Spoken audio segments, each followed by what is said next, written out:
Okay, can you hear me? Yeah, speak up. It's up all the way, okay. Okay, can I have everybody's attention, please? Ladies and gentlemen? Hello? I guess I'm not speaking loud enough. Thank you very much. My portable podium does not have a gavel, so I can't help you. And if I do this, it doesn't work. Okay, I want to welcome everybody to the MDUSBC annual meeting for 2022. And there's no roll call necessary here, is there? Okay. Could I have everybody please stand up for the Pledge of Allegiance? I apologize for the fact that there is no flag in here. So let's pretend there is one. Okay. I pledge allegiance to the flag of the United States of America and to the republic for which it stands, one nation, under God, indivisible, with liberty and justice for all. Thank you. Okay, at this time I'm going to call up Libby Fletcher for the memorial service.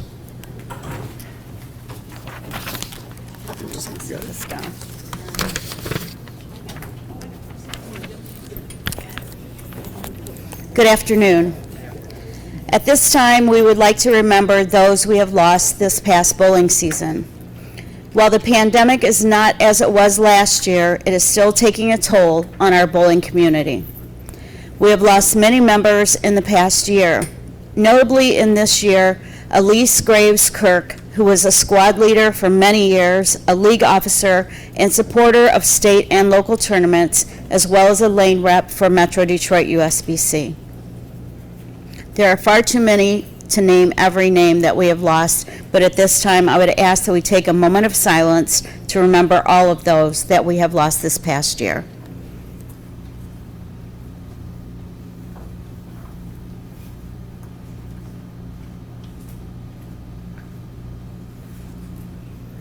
Thank you. Afterglow. I'd like the memory of me to be a happy one. I'd like to leave an afterglow of smiles when life is done. I'd like to leave an echo whispering softly down the ways of happy times and laughing times and bright and sunny days. I'd like the tears of those who grieve to dry before the sun of happy memories that I leave when life is done. May all of our bowling family members rest in peace.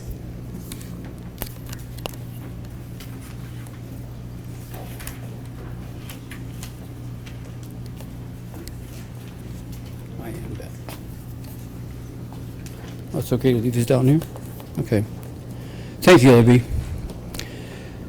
The next item on the agenda is the reading of the minutes, but before we get to that, I'd like to acknowledge all the board members that are here. I'm not going to call out your individual names. If you just please rise. We have just about everybody from the board here with, I think, a couple of exceptions. This is our board. It may be the same for next year too, depending on how the voting goes, unless we have some resignation. Next item on the agenda is the reading of the minutes. Mark was going to do that, but we could suspend with that if we could have a raise of hands approving the board, the minutes from last year. Go ahead. I'd like to suspend the reading of the minutes. Anita makes a proposal. John Vorpagel seconds it.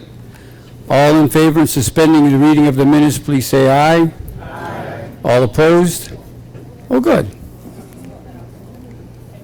Maybe we can suspend the reading of the president's report, too. No? Please. Please. Okay. Next item is the president's report. I have to stand in the light. Okay, this is a report for the annual meeting for the MDUSBC annual meeting for 2022. This report will cover the period beginning August 1st, 2021 to the present. I will not bore you with a date-by-date presentation. If you like, I can suspend the rest of this and not bore you at all.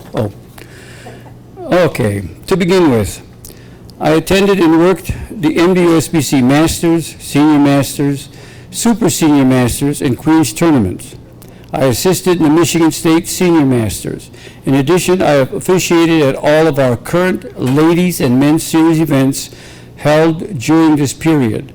It should be noted that the event is still growing and has proven to be very successful. I bowled in both the MDUSBC Open and the Michigan State tournaments, if you can call that bowling. I made many trips to the MDUSB office to sign checks. This included the signing of many checks for the prize winners of our lottery, the winners of our Open, and many certificates for our youth tournament award winners. And let me tell you, there was a lot of certificates and stuff. At the end of our last season, we did not have any awards banquets due to the COVID restrictions. As a result, the board decided to make individual award presentations at the bowling centers where our award winners bowled. I made numerous presentations of honor score awards at a number of bowling centers, which included Bonanza, Rose Bowl, Harbor, Sterling, Imperial, Universal, Bowl One, Shore, Shelby, Fraser, Luxury, and Total Sports. Although this occupied many of my evenings, it proved to be a very rewarding experience. And it really was, because I got to meet a lot of bowlers that I hadn't met before. And with very few exceptions, these people were very happy to receive the awards in the presence of their fellow bowlers. Finally, I did attend the 2022 National Convention in Las Vegas. And if elected as delegate, I plan on attending the 2023 convention in April. Page 2. If I can get there. That concludes my report, and I thank you for your attention. Libby? Motion to accept the president's report. Pat Flick, second by Ashley Kribbe. All in favor of accepting the report, please say aye. Aye. Thank you. Next on our agenda is our manager's report, and that will be Mr. Mark Martin. Thank you, George. I'd like to welcome everybody to our annual meeting. We have a couple of new members of our association here today, and anybody that is a new member of our association, if you'd please stand. Some of the ladies from the former Western Wayne County Association, welcome to our annual meeting.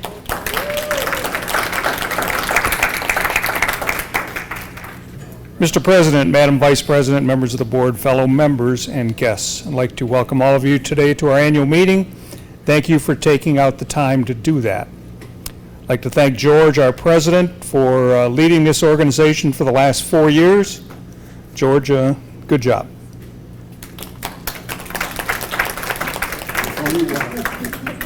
I'd like to also commend the MDUSBC staff for their continued diligence in making Metro Detroit USBC one of the best.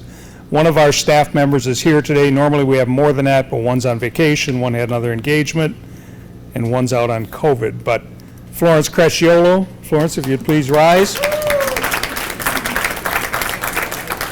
She's been with the association staff and the former Detroit Women's Bowling Association for, let's just say for a long time, right? Well over 40 years. She started as a senior in high school. Our membership this year is up 40.6% overall, with adult memberships up 40.4% and youth 44%. The final figures last year in the return to bowling in the COVID situation, we had 22,369 adults and 1,177 youth. This year, at this point, we have 30,229 adults and 1,644 youth. The adults include 3,201 of the Adult Basic. Adult Basic is a membership that's available to those leagues that bowl 16 sessions or less. We have 411 of our members purchase the Premium Upgrade, which entitles them to Crystal Awards for 11 in a row, 300, or an 800. Our association is the largest in USBC, with over twice as many members as the next largest, which is Chicago. We've continued our delivery system this season. With that, we deliver on a weekly basis to all of our bowling centers, awards, rosters, and other reports. In addition, league secretaries can drop theirs in the blue bucket to come to us. Additionally, we stay in contact with our members using Constant Contact. Over 20,000 of our members have email addresses, so it's a very great tool and very cost-effective. Bowling Showcase is our TV show. You've probably all seen. Anybody in this room who has not seen Bowling Showcase? Good. This is our 7th season. It airs each week on WADL Detroit Channel 38 every Saturday at 10 a.m. and re-aired every Sunday morning at 1:30 a.m. This year we had 9 original magazine shows, 7 adult challenge shows, and 5 youth challenge shows. With replays, a total of 31 shows aired. The last one of the season was yesterday. It's been a very big success. We have 64 bowling centers in our association with over 2,000 lane beds. As a result of our membership, we can send a maximum of 30 delegates to the USBC convention next year in Las Vegas next April. We will be electing delegates to the USBC convention later on in the agenda. We do expect delegates to represent the association at the national convention, attend workshops and seminars, participate in the annual meeting, additionally render volunteer services to the association between the time of election and the time of serving as a delegate. We do offer $500 stipend to all delegates to offset their costs. Between now and the next year's convention, there are plenty of opportunities to volunteer once the season starts up in September. I need to give you a little history lesson. In the 2017 USBC convention, a national dues increase of $5 was approved, with $3 in the 2017-18 season and the additional $2 in the upcoming 2022-23 season. Additionally, a proposed bylaw change further down in the agenda would increase the local dues from $11 currently to $14. This would make regular annual dues $30 and senior league dues $25. Adult basic remains at $10. Now, in the Finance Committee report, Chairman Mike DeRosie will give you all the numbers of the impact. I recommend this proposed bylaw change, as you'll see the numbers and costs warrant it. And if you think about it over 5 years, that's a 4% increase over each of the past 5 years. That's less than our current inflation. You're probably also aware that I'm retiring from full-time work with the association effective July 31st of this year. After over 26 years as association manager and additional 10 years prior to that as a director. I'm proud of my service to the bowling capital of the world. I will continue on a part-time basis, driving our delivery truck, assisting my replacement Phil Goodman, and continuing to host Bowling Showcase.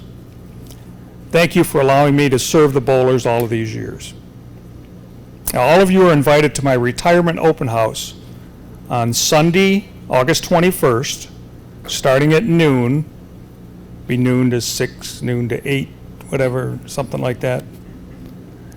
It'll be at Green Acres Park in Hazel Park. Got a couple of, in case of inclement weather, we have a couple of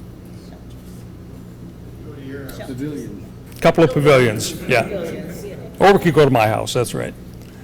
Following my report, you'll hear from Phil Goodman, who's the association manager in training. And that concludes my report. Does anybody have any questions on anything that I reported? Okay, thank you.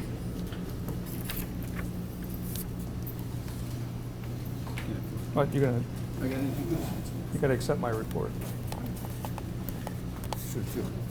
You're gonna be up and down. I'm going to be up and down? I can handle that, I think. Okay, may I have a motion on the floor to accept? I'll second. Ashley made the motion and Anita seconded. All in favor of accepting Mark's report, say aye. Aye. Anybody opposed? And not even Mark. Okay, with that, I'd like to have Phil, Mark's replacement to be, come up here and give his report. Thank you, George. Hello, everybody. On August 1st, I do officially take over in the association manager role. It is both an exciting time, a bit of a nerve-wracking time trying to replace this guy here. But there's also peace and comfort knowing that he's still going to be around, and a lot of the same people that have been so helpful this year are still going to be around. Our entire group inside the office, including Florence and Pam and Kathy and Debbie, now Lori, and everyone's just been so supportive, and I just can't thank them enough. I've had great support in learning about tournaments with the Crivies and with Mark and with everybody else. So the support's been there, and knowing that it's going to continue is a huge, huge relief. Definitely have learned a lot about the office items. So I spent most of the summer with significant time doing that. And then, as the season progressed, was learning more of our software programs called WinLabs. And that's where we have all the information regarding membership and tournaments and renewals and average updates, and I've been learning that. And again, everyone's been great learning that. And spending a year, I've learned most of those features. I'm still working with Mark on some of the reporting features. There's still some things we haven't done yet, like determining 1099s, all city, and those sorts of things I'm still learning. And again, fortunately, he's going to be around. In terms of tournaments, again, have been at almost every tournament. I've been at all but one of the series tournaments, and I've been at the Masters, the Senior Masters, everything that George listed. There were only two that I wasn't at. That was the senior tournament and the adult youth, but I did help prepare it. So at some point, did have some role in each of the tournaments. And again, we plan on continuing those tournaments, so it was important to learn each of them, and we're excited about doing that. In terms of back office materials, in terms of everything that nobody sees, like payroll, paying taxes, those sorts of things, again, have covered those with Mark, and have been doing most of those on my own. Still some of the end of the season reports.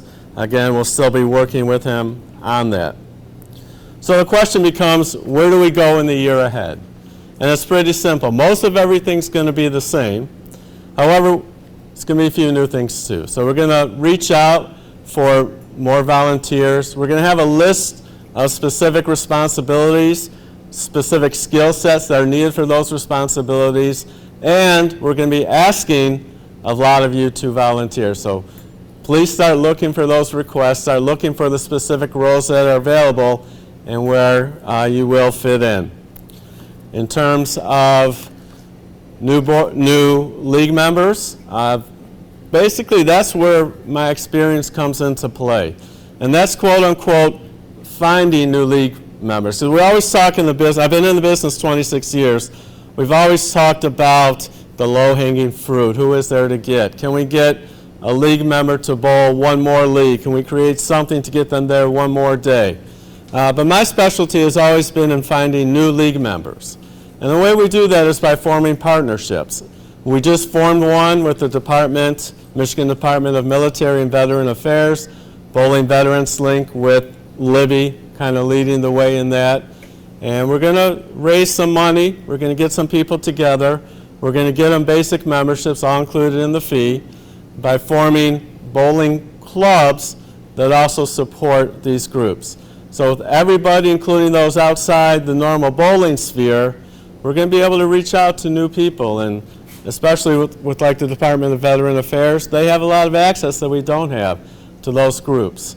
And so we'll be reaching out, forming new clubs, and obviously the goal is to get them in for this original one, help them raise money, and then as they end, get them in one where they learn a little bit more about bowling, get a ball and bag in their hand, and then hopefully next year they start joining some of the regular leagues as well. Just down the line, plan on doing something similar with Bowl for the Cure, and these are programs already existing in the health industry. So if you know anyone in the health industry, we can start reaching out, That'll be a program that would begin after the new year. So again, with all our outreaches, with all working together, we can build and make this a long-term viable association. That concludes my report. Thank you. Thank you, Phil. Since Phil's is a report, progress report, I will not need a vote to accept it. But thank you for that report. It was quite informative. The next item on the agenda is the bylaws. No, I'm sorry, not yet. How come I've got the, I got an old one. Yes, you got nominating committee. Nominating committee. I printed this out too, just today. Thank you. Okay, now I got the current one. The next item on the agenda is the nominating committee, and that'll be presented to you by Mr. Ken Clayton. He's the chairman of that committee. There you go, sir. Thank you, sir. Thank you, George. Good afternoon, everybody. Over the last month, we, as the committee, have met a couple of times, received numerous applications for both the youth representative and the adult representative positions.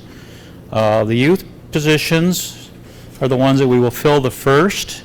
There are 3 spots available, and we received 4 applications for that position so far. However, we do accept nominations from the floor if somebody from the floor that's not included in the list wants to run.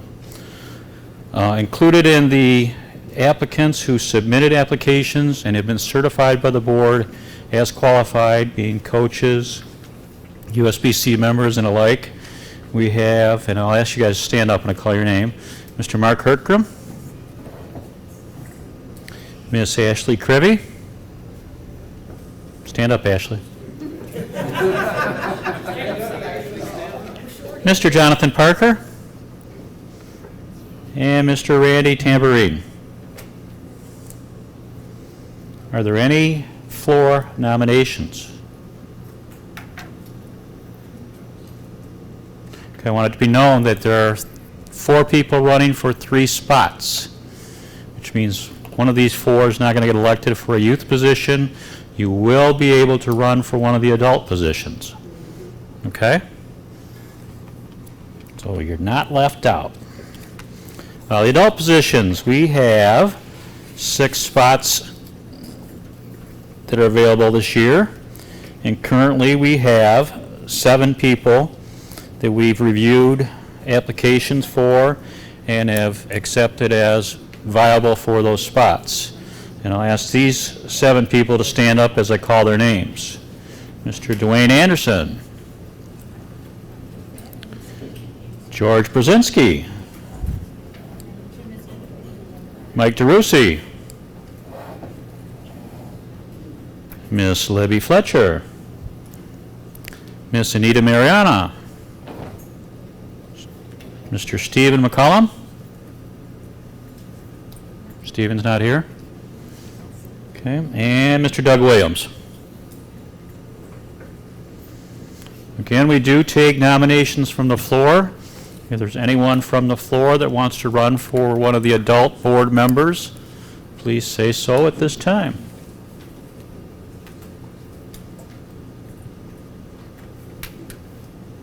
Okay, as I said, we will run around and do the youth. We'll count the youth, find out who the 3 are.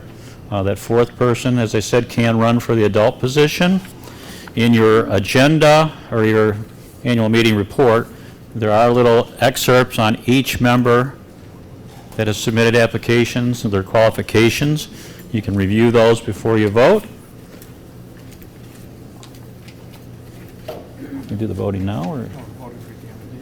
We'll do the voting towards the end of the meeting. The ballot will say how many spots are available, vote for 3, vote for 6. So it should be pretty simple. And with that, that's the nominating committee's report. What's that? You don't need to accept this one. Okay. Thank you, Ken. now that I've got the right agenda in front of me. Moving right along, we're going to go to the Financial Committee report, and that'll be presented by Mr. Michael DeRusi, who's the chairman of the Finance Committee. Michael. Oh, he's going to take the long way.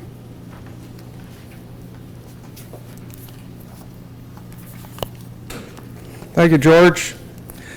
I want to express our appreciation for the members of the association who've shown up today.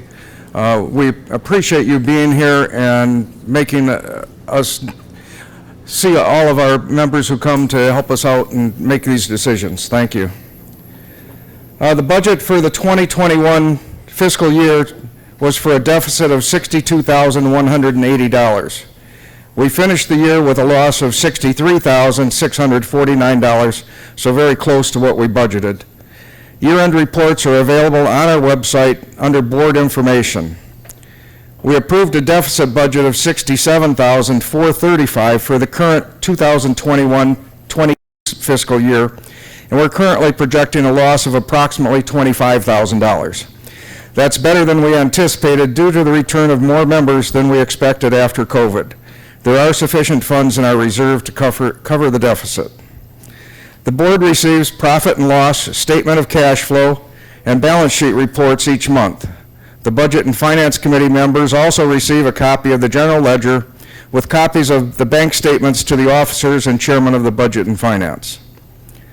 The current association manager receives a salary of $73,500 per year. The Board of Directors approved a bonus of $6,000 in recognition of his excellent performance review. In addition to his normal schedule, he spends numerous hours during the weekends from September through May working for the association without any additional pay, which this year included the state tournament was here, and we had to take care of the brackets and selling 50-50 tickets there. So he spent a lot of time working there. The profit and loss statement is broken down by tournament. In the 2020-21 fiscal year, there was an aggregate tournament income of $149,221, with $144,870 in expenses for a net gain of $4,351. As you can see, other than our restricted funds that we use to help fund these tournaments to give more prize money, our intention is that our tournaments are self-sustaining, causing neither a drag on our budget, thanks to our sponsors, nor a notable source of income. On December 23, 2020, USBC provided Metro Detroit with a grant for $39,887. The board decided that we should use this to benefit our members from the 2020-2021 season. We approved a $10 coupon to be direct mailed to each member from that season to be used towards the entry fee for the 2022 MD USBC Open or Women's Tournament. The cost of mailing and redeeming the coupons came to $5,828.70, leaving a balance of $34,058.30. We've approved another round of coupons for the 2023 Open and Women's Tournament. This time the coupons will be worth $15 towards the entry fee to be redeemed by the end of the tournament. As you heard in the association manager's report, there will be a national dues increase of $2 for next season. We are forecasting a loss of approximately $79,672 for the 2022-23 season if we stay with our current local dues structure. With the rising costs that we all see each day, we expect that to increase in future years. That's not sustainable, and it would put our association in financial difficulties in the coming years. For that reason, we are requesting our members to approve our request for a $3 raise in local dues to make the total amount $30 for the 2022-2023 season.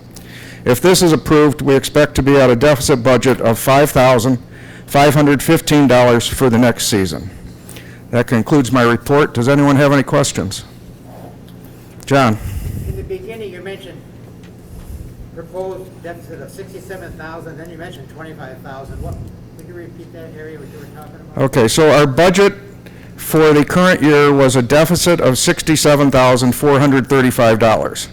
We finished the year, well, we're projecting, it's not finished yet, but we're projecting we'll finish with a loss of $25,000.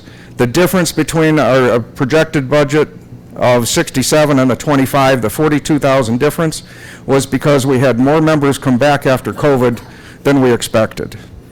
We had an increase of about, 25% more members came back than what we had projected. So that helped raise it up. Thank you. Yes. Can you tell us in relation to the coupons that were given out, what was the number of coupons that were actually used in the tournament? Do you have those numbers? There were 138. 138. This year, rather than $10, there'll be 15. The $10 ones for the current year, you had to send them in by December 31st. For the next season, they don't have to be in by December 31st. You can use them anytime up to the end of the tournament. Any other questions? Thank you.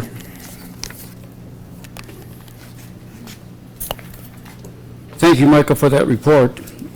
In Mike's case, we do need an approval of the report. So could I have a motion from the floor accepting Michael's report? John? Motion to accept as presented. Okay. Jim had his hand up first, so Jim Horton, I can see him now, see? Okay, all in favor of accepting Michael's report, please say aye. Aye. All opposed? Even Michael didn't oppose it.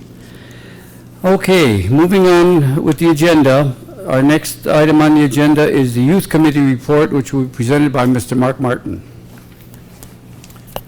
Thank you, George.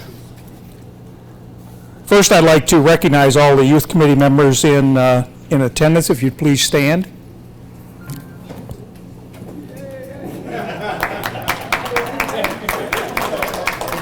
Don't fall, Ashley. We couldn't see her on the other side of the counter. We're not insured. Our youth championship this year was held at Woodhaven, Bolorama. The final standings are posted on our website, mdusbc.com. An additional $10,000 was added to the scholarship funds from our SMART account. Next year's youth championships will be at Marybowl in November and December. And again, we anticipate putting an additional $10,000 from our SMART fund into the scholarship fund for that tournament. Our Junior Masters this year was held at Bull Run Lanes. I'd like to thank the center for their support. The winners were Morgan Malazewski and Donovan Romita. Next year's event will be at Vision Lanes in March of 2023. Our adult youth tournament was held at Rose Bowl. A total of 73 teams participated in this Baker-style tournament, and next year's event will be held at Woodhaven Bolorama in March of 2023. As many of you know, we also award scholarships to worthy candidates. This year, we awarded 4 $2,000 scholarships, and the winners were Ben Augustitis, Gabriel Johnson, Devin Lamar, and Andrew Martin. No relation. The youth banquet will be Sunday, June 12th at the Freedom Hill Banquet Center. So that's a different location than we've had in the past. During COVID, many of you probably know that DeCarlo's, which was our longtime host for our banquets, is now no longer in business. So we did reach out to Freedom Hill and their banquet center. It's a little more costly, but I think we'll be very satisfied with it.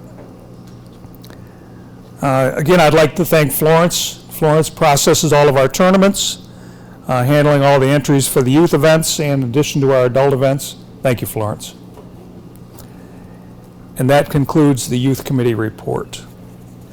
Any questions? Okay, and right behind this, after George takes a motion, then I'll give the McKay report.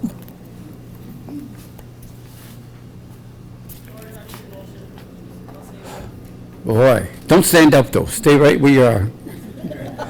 Okay, the motion's on the floor to accept Mark's youth report. Ashley, seconded by Rose Mason. All in favor of accepting Mark's report, please say aye. Aye. All opposed? Thank you very much. And as Mark mentioned, he's going to be right behind with the McKay report. Thank you, George. our 31st annual, 32nd annual, no, 31st annual tournament, Tom McKay Charity Invitational, was held on December 4th, right here at Sterling Lanes. We had 58 bowlers participating, and that raises funds for the Karmanos Cancer Institute and the International Bowling Hall of Fame and Museum. Additionally, we sell lottery tickets, not only for the McKay, but as you'll hear from Libby's report next, also for Bowl for the Cure and BVL. A total of $8,613 was raised, which was split between those two charities. If you'd like to participate, please let us know. This year's event, the 2022 event, will be held also at Sterling Lanes on Saturday, December 3rd. So, and that concludes that report for the McKay, and that is simply a report of progress. Are there any questions? Thank you. Thank you, Mark. With that report, I will now turn the floor over to Ms. Libby Fletcher, our Vice President. She'll give you a report on the BVL as well as Bowl for the Cure. Thank you. Thank you, George. Okay, I'm going to start with BVL. Of course, it's my favorite. First and foremost, I'd like to thank all of you for supporting both of our charities each and every year. BVL month in America is November. An event was held at Universal Lanes where we had 45 entries and managed to raise over $2,800 for our veterans. Thank you to those who were able to come out and support the event. We also sold the $10 lottery tickets, but the biggest fundraiser we had was the envelopes that were sent out to each secretary. We asked them to please pass the envelope and or donate one night of their 50-50, and our leagues never disappoint. Your leagues donated $10,380, so thank you very much. It is because of this generosity that we were able to use this year's contributions, which totaled $20,564, along with money we had not used for grants, and we purchased 2 brand new golf carts for the Michigan Veterans Home in Chesterfield Township. And they're beautiful. Those carts were presented last month in a wonderful ribbon cutting ceremonies. The veterans will use those carts to get outside and enjoy the 30 acres of land surrounding the facility. A big thanks goes to Battery Warehouse Jim Gavlinski, who helped us secure those carts and stored them over the winter until we were able to present them to the MVH. They're very, very pleased with them. The video for the interviews and the presentation is up on our YouTube site if anybody wants to see it. This year at the USBC convention, Detroit came in 3rd place for local associations for monies raised in the previous year, and Michigan came in 2nd place to Texas. So we're very proud of everybody in Michigan and Detroit who raised money for our veterans. The committee will decide what we will do next year to raise funds, but in the meantime, be very proud of the $162,000 that has been raised since MDUSBC began in 2006. Thank you all. At this time, I would like to ask all veterans and active duty men and women to please stand and be recognized. Jim Horton's standing for a reason. Thank you for your service. Thank you for your service and your sacrifice. Moving on to Bowl for the Cure. We conducted our Bowl for the Cure event at Bowl 1 at the end of February. It was a very successful event once again this year with 120 entries, and we were able to raise a total of $8,046.55. Bowl for the Cure through this event, our raffle tickets, and the donations from all the leagues who passed those envelopes or donated their 50-50 money, we raised $26,402. That's amazing. Again, those league envelopes that were passed by our secretaries brought in over $11,000 to help fight breast cancer. Thank you all so much. To date, because of you, Metro Detroit USBC has raised $303,997 to help eradicate breast cancer. It's awesome. We're already planning our event next year. It's always the last Saturday in February at Bowl 1, Spins Troy. So if anyone would like to serve on either of these committees or help out in any way, please just let me know. Thank you to the committees and the board who made this all very possible. And again, thank you for all you do for our charities. Respectfully submitted.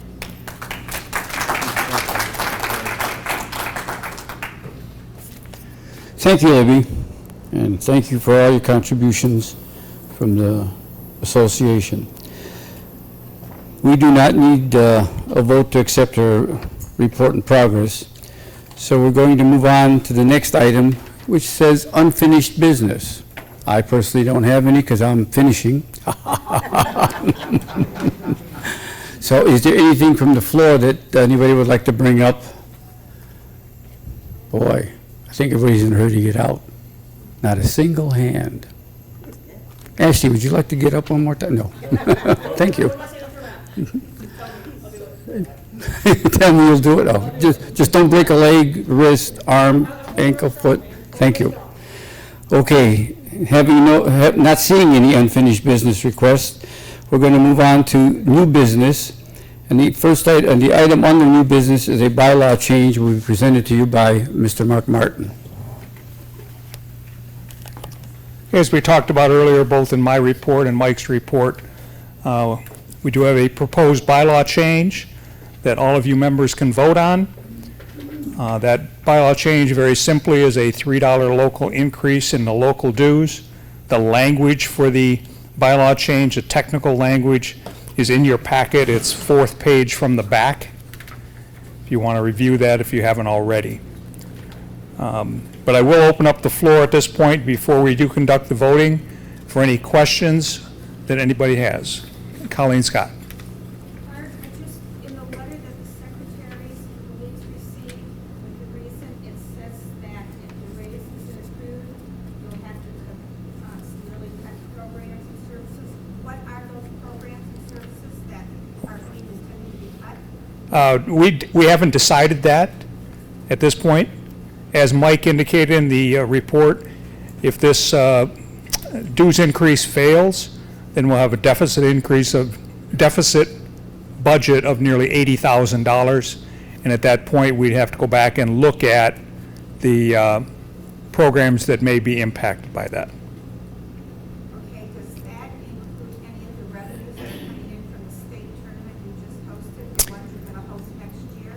And what, our association, when we get our dissolution papers, when we turn it over to you, is that taking any of those funds into? Those do not go on the profit and loss statement. Those go into restricted funds.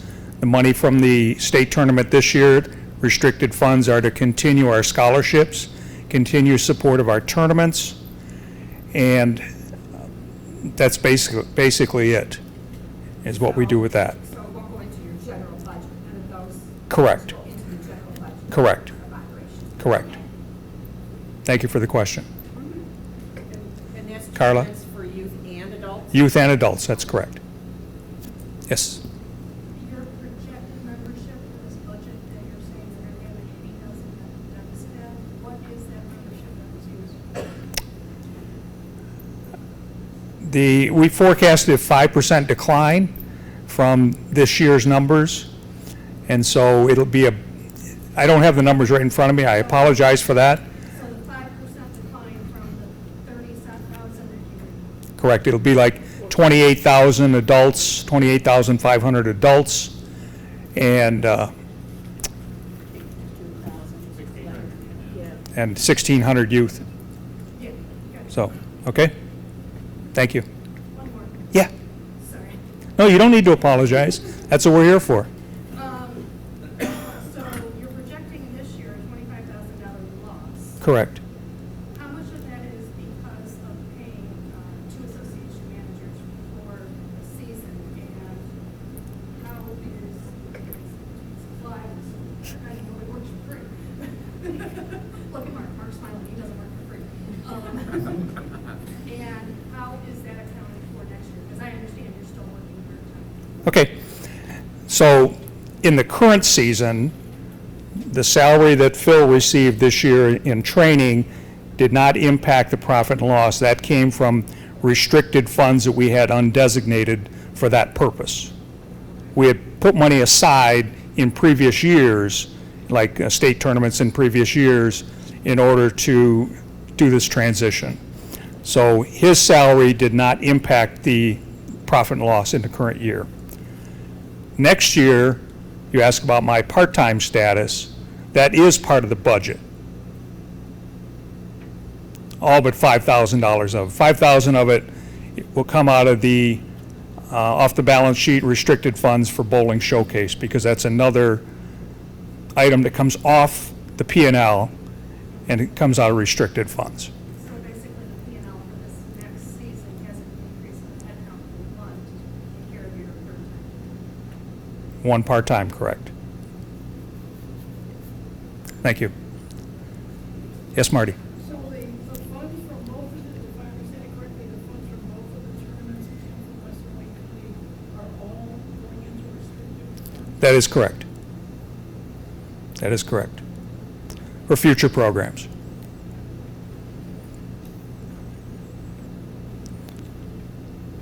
Any other questions?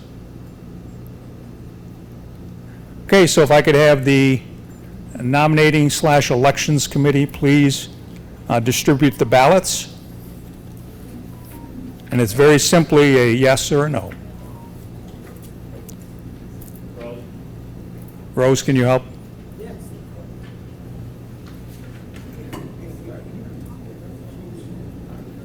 What's Marty's last name? No. Marty Poron. No, oh, Marty Boron, yeah.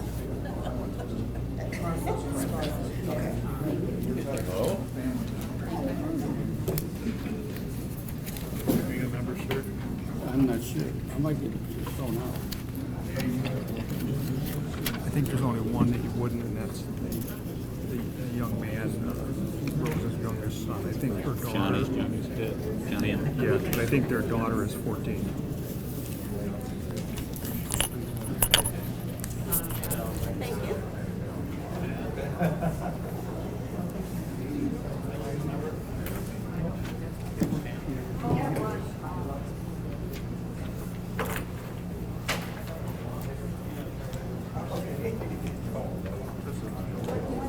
No, it's two-thirds. You need me for anything No, else? you're all set. Thank you. Thanks. See you See you tomorrow.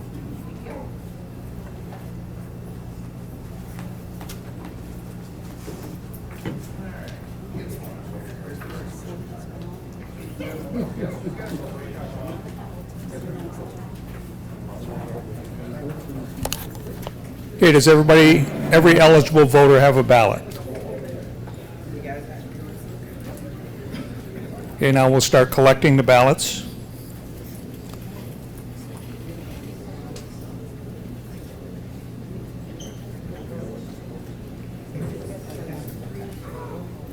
Rose, you can just drop those in the ballot box.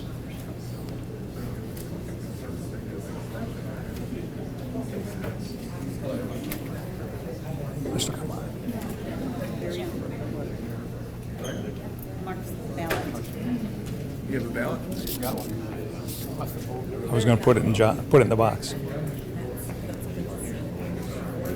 John's back there. Stand up, John.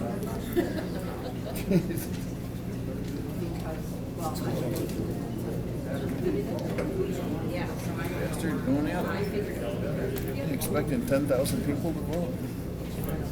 We were hoping. This may take a while. You keep going back and forth. Well, the chair's there, so it's like.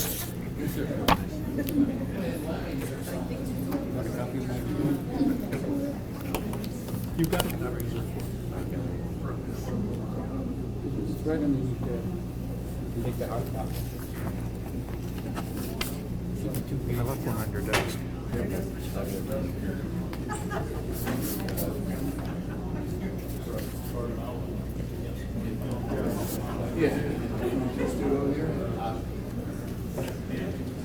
Have all the ballots been collected? Anybody still have a ballot in their hand that has not been dropped into the box or given to a member of the committee? Okay, so the committee will take a brief pause while the ballots are counted. So we do have water in the back here if you want to partake of a glass of water. And we'll just take a brief pause while we're counting these ballots.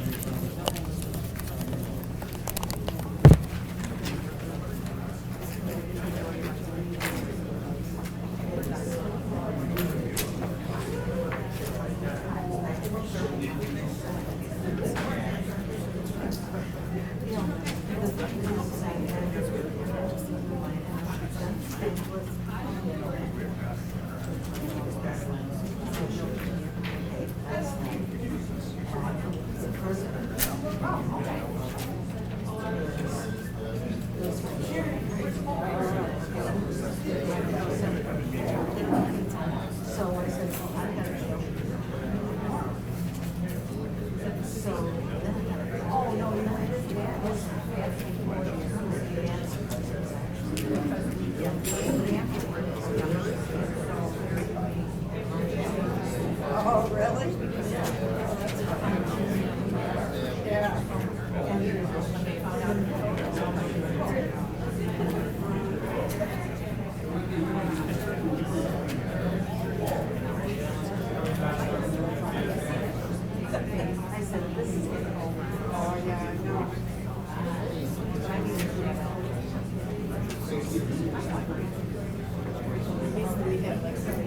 Living nice shit, turn the driving.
Okay,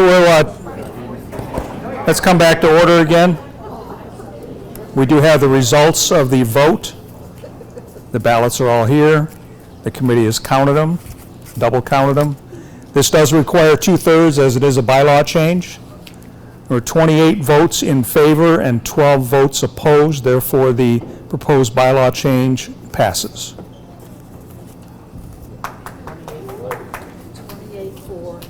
28 for and 12 against. Okay, George. Now George can ask if there's any other new business. I asked for you, George. Thank you. Since Mark already asked, I'm putting these glasses on just for Ashley. Is there any other new business besides the back of the room? Yes. I just have a question as the secretary of the league. Is it possible to get a fillable form for the awards applications on your site rather than having to fill it out and drop it off at the bowling center and all that good stuff? We can handle that for you. That's not a problem. We do have a fillable form online that you can use currently. But I want it just for the awards application. Yes, it's for the awards. Okay. Okay? But we will do a PDF, both the high score awards and the local awards next year. For the adults, right, and the youth. Right, Phil?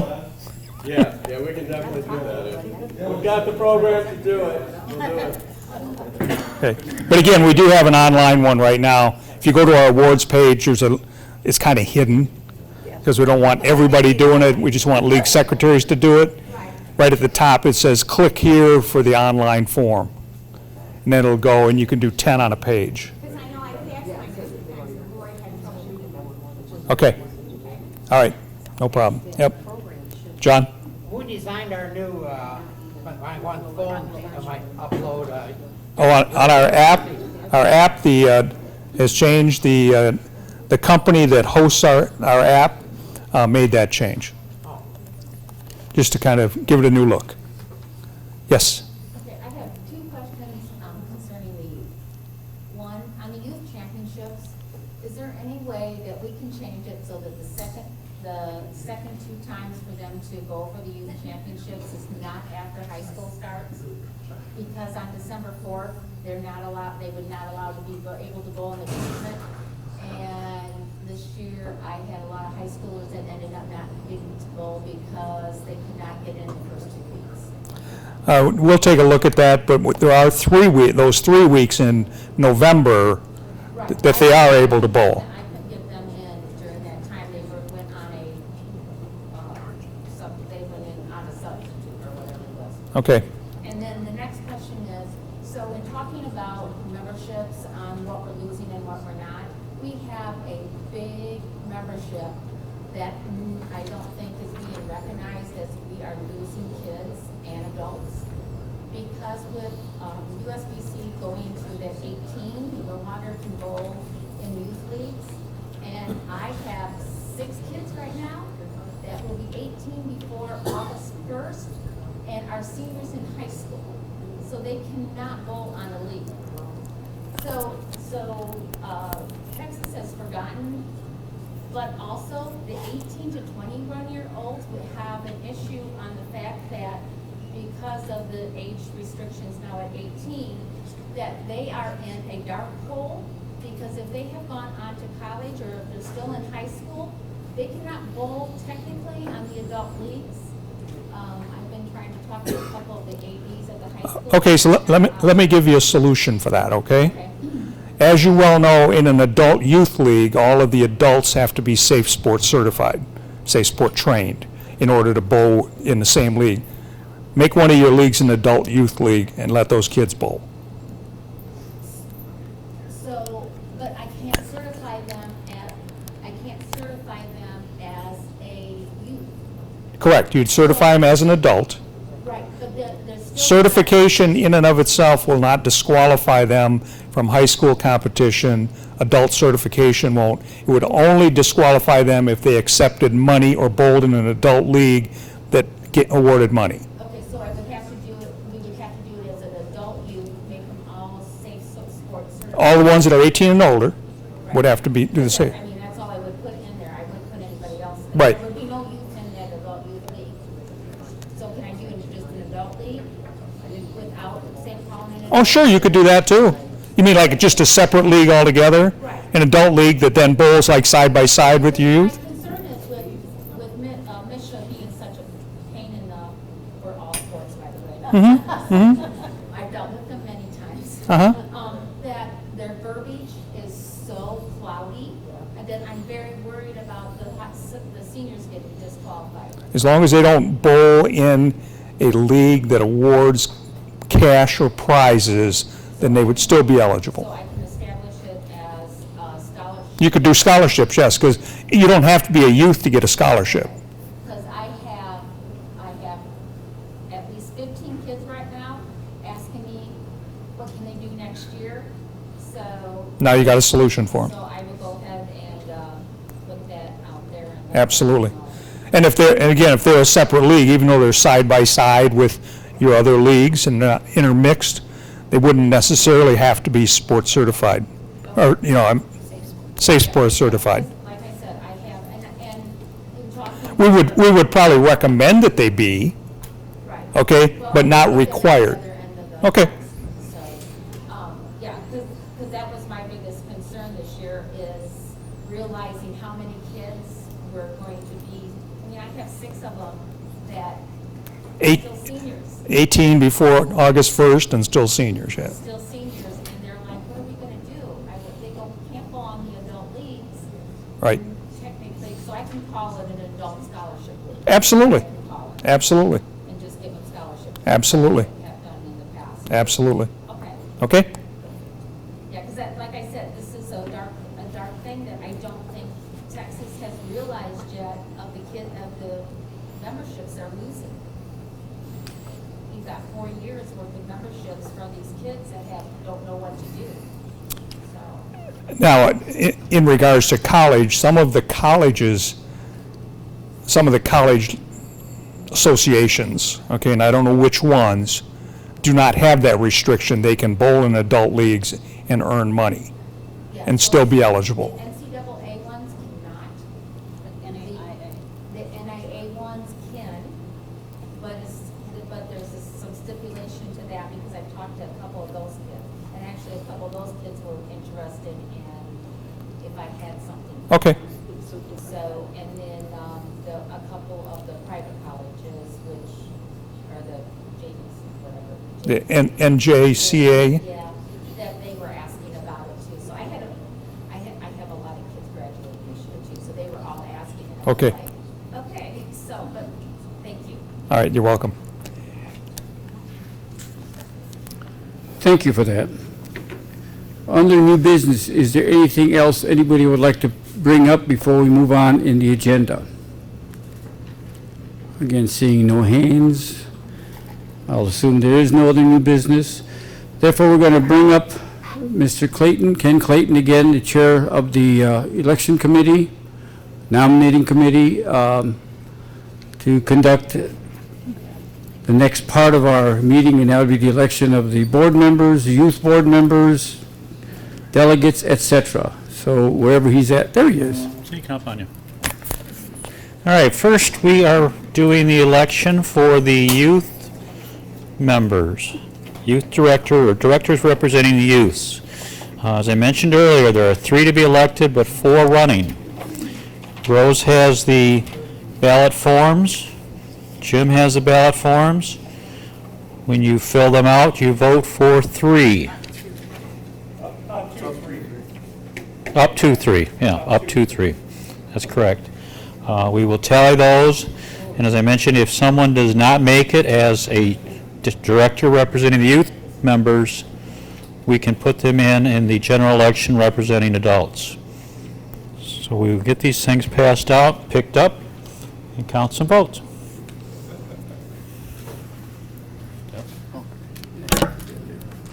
You got the floor now. You're the chair. Ballot box. More important. Power of the phone.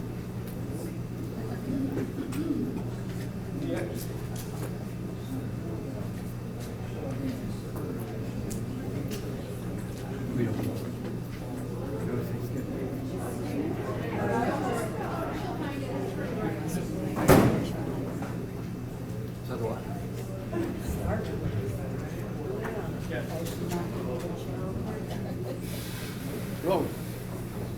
Rose, Rose. we need ballots.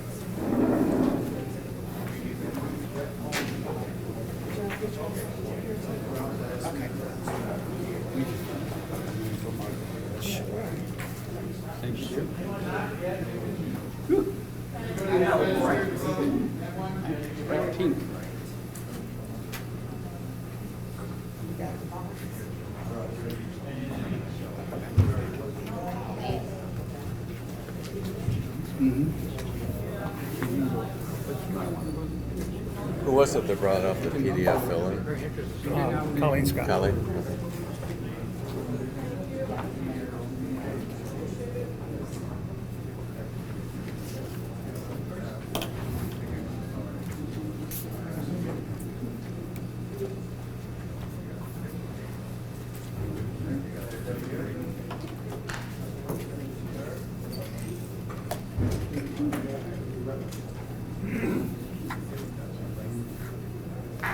This will be really interesting.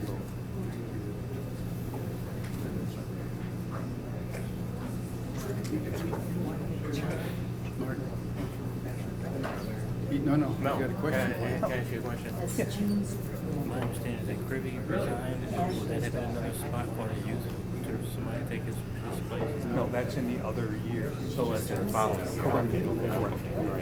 The year, Olivia will probably have to win. Right, thank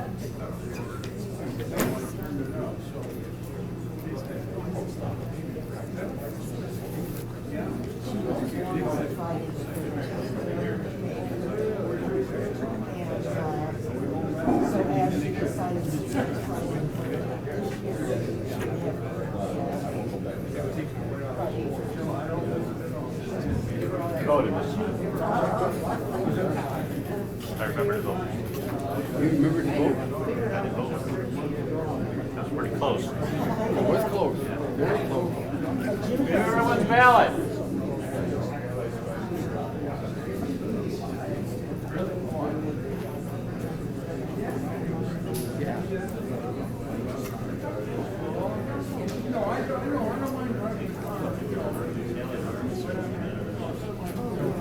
Yeah, that's right.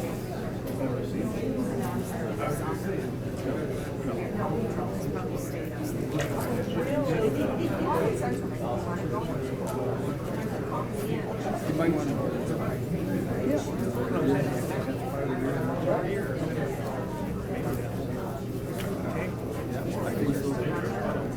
Which is okay. We got third. He's pretty well. Hey, Jim, at your feet. Can I see it? Thank you.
Although it's changed a lot. Other things.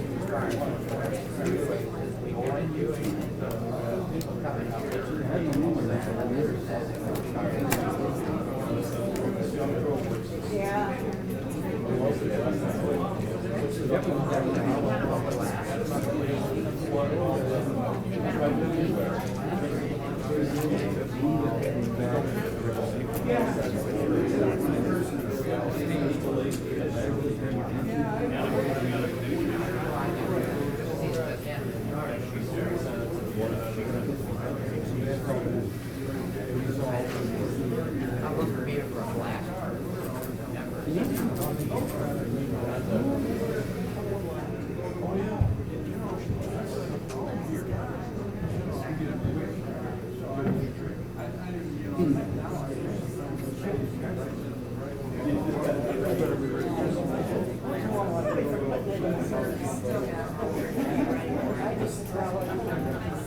When's the last time we had something? I was gonna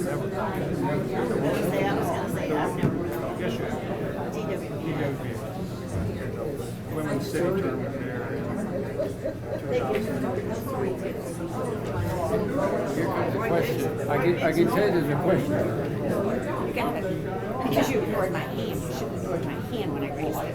I ignored your hand. Did you raise it above your shoulders? I sure did. I bumped my head even. But it was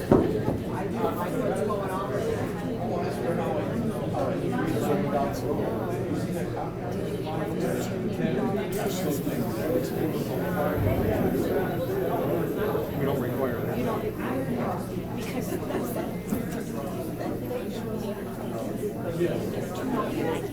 didn't hear anything, you know. I said, Marty, how can not be a good girl? Just have to remember. She's going to right now. Why? I'm going to ask my question, and the answer is we don't need any. I'm not. They can't nominate. The nominations have been closed after that. Right. She just said, she got it, that was good.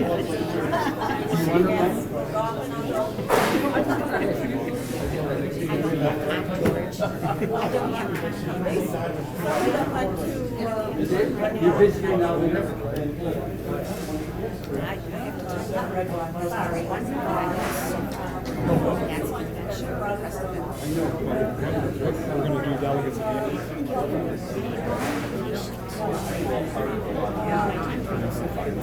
Then when I came home, my son was in there, so I had to go just take care of his animal for 2 weeks. And I couldn't get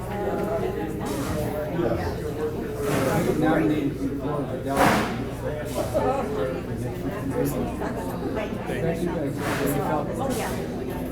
Be self-appointed. Because we're going to do, we don't take nominations, they nominate. So after we do the two elections, we do state delegates, we just take nominations. Write them on the board, pass out the ballot, we got to write the people. Anybody can nominate, and then we'll do national. my team, my daughter, Marty nominated the rest of them.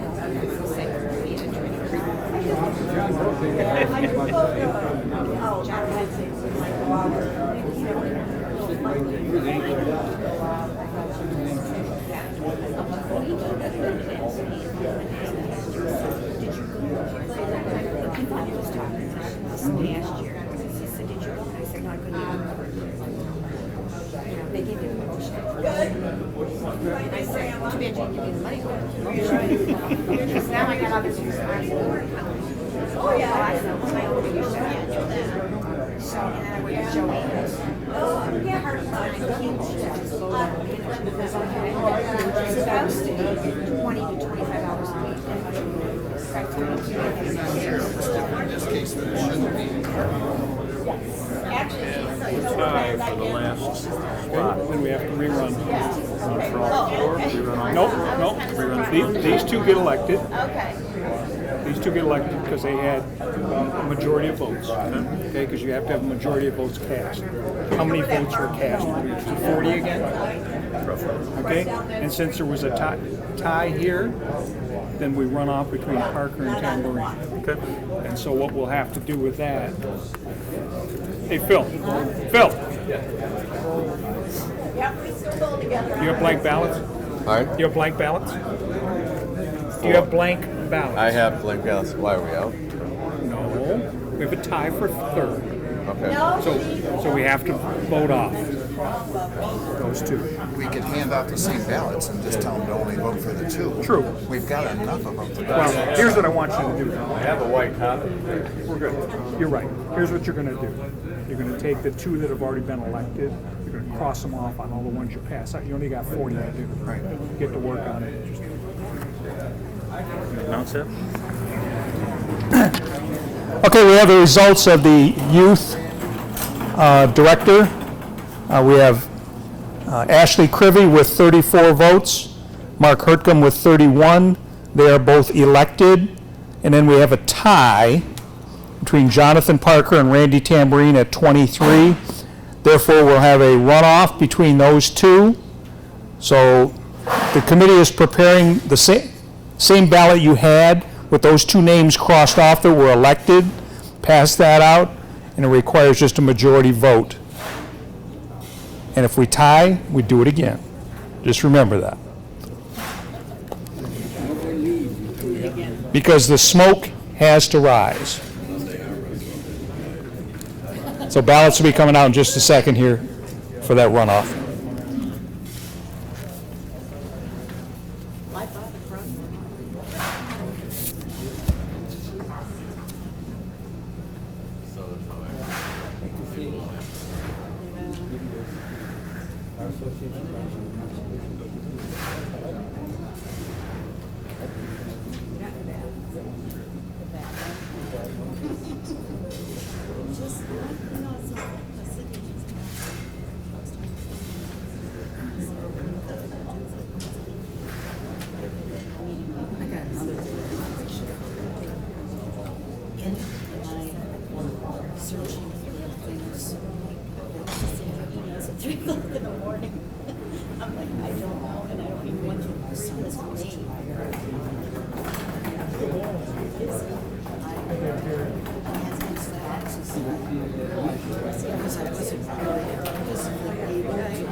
We got her. You got it? Yep.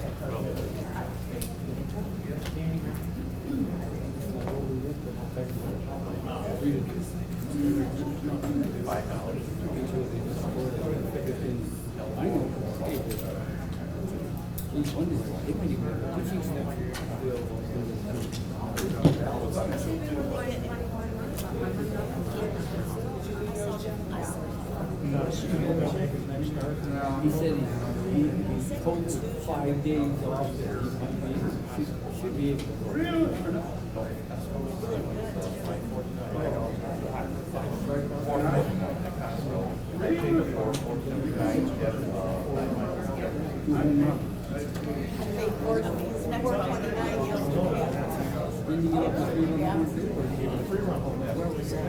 Costco 429 yesterday. We went there day before. Really, where do you live at?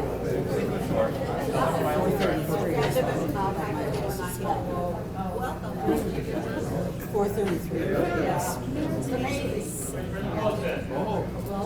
Just makes me sick. Like a half a mile. Wow. The guy from. Yeah, it's unbelievable. 433, and then I saw 434. We're almost at the same seats.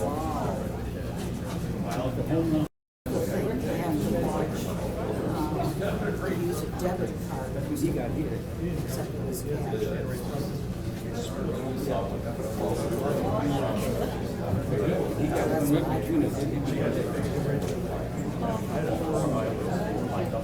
I feel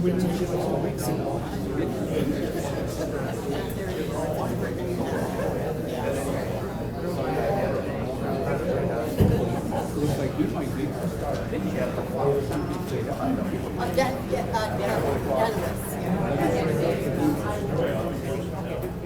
Yeah, different name now.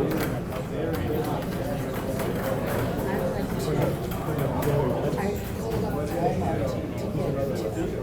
We still don't know about that man in line. I called up Walmart and said, are you making gold? Some places are not making it. One of the places yeah. So they said, yes, but you have to pay it online. So I went online. I got it paid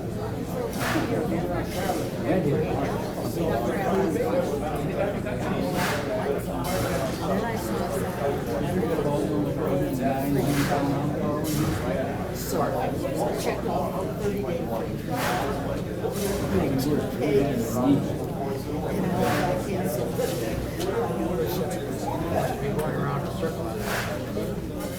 really, just to use our voice, it's ridiculous. And I don't get much of that in.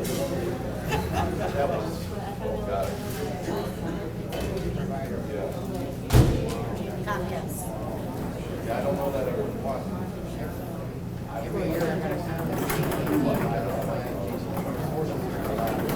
I do the same thing with I do the same thing with Comcast. I went to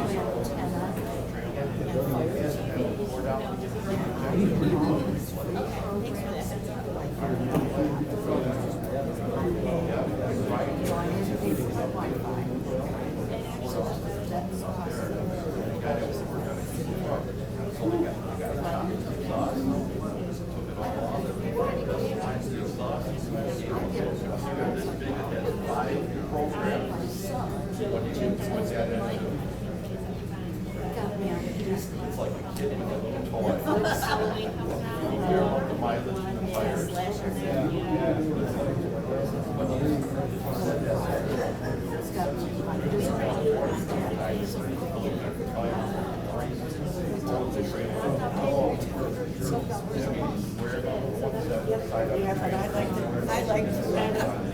I'd like to take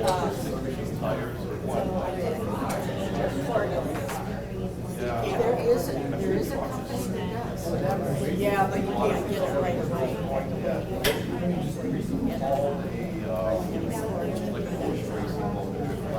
I'm trying to think of what it is.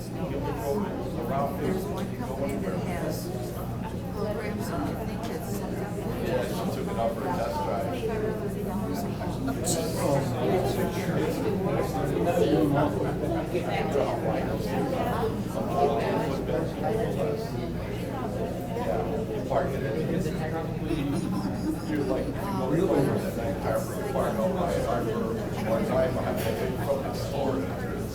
I had to go and I had to buy utilities.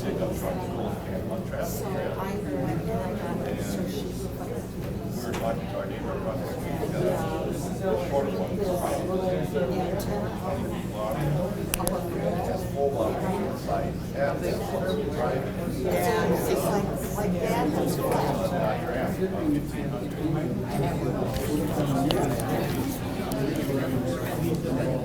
All right, guys, we have the results from the second ballot. With 22 votes, we have Randy Tamborine. With 21 votes, Jonathan Parker. So Randy has the position as Director representing youth. Jonathan, you want to run as the adult representative? Okay, we'll get your name on the ballot. Should we write his name on the ballots? That way we got them all on there? Yeah. When you get the adult ballots, you will vote to up to 6 people. We'll get those passed out as soon as we get Jonathan's name put on them.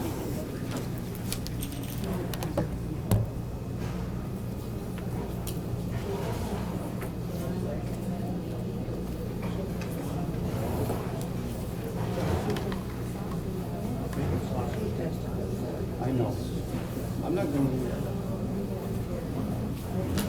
to. I'm retiring.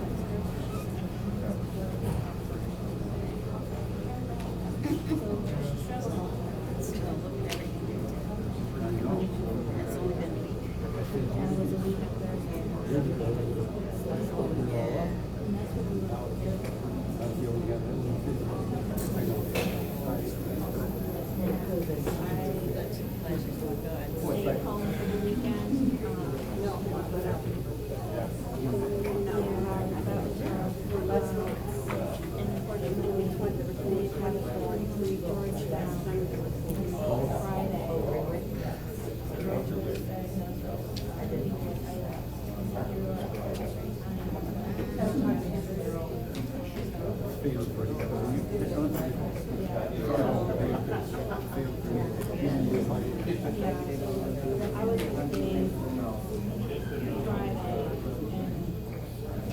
George George, leave it before. 11 and a golden retriever. It's not easy. That's why no more pets for me. I'm right there, hard. 2020, 23 and 23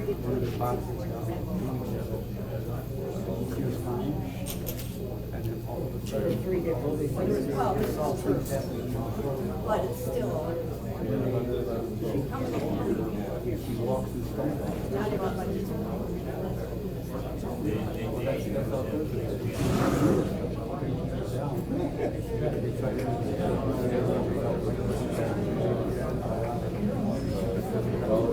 Kind of hard to do that. I'm just going by the signs.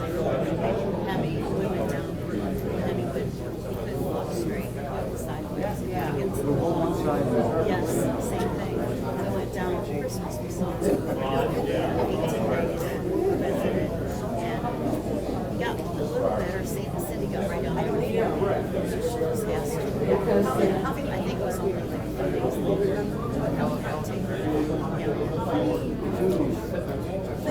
It just came out suddenly. After 2 weeks.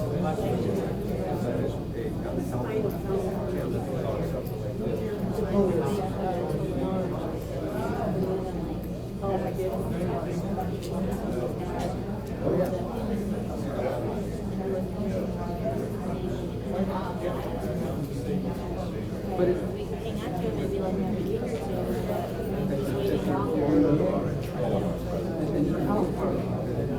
tell you what's wrong with them. But there are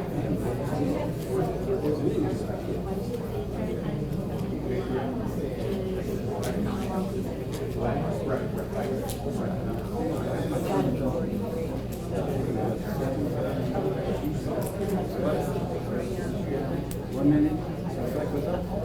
Everything's fine.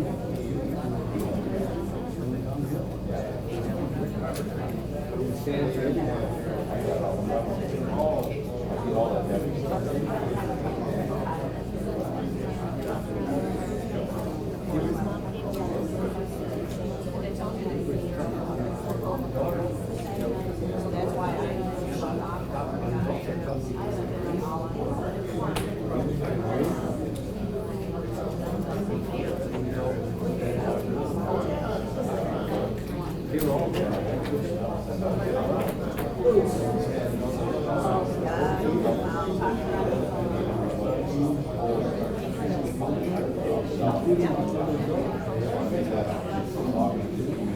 Oh, really?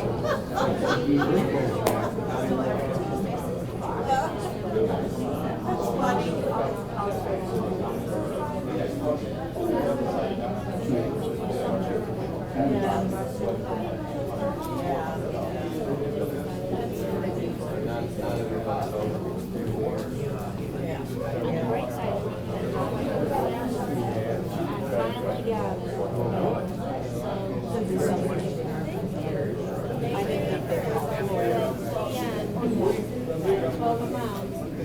Right across the street, she can come over and watch the door. That's it. Right?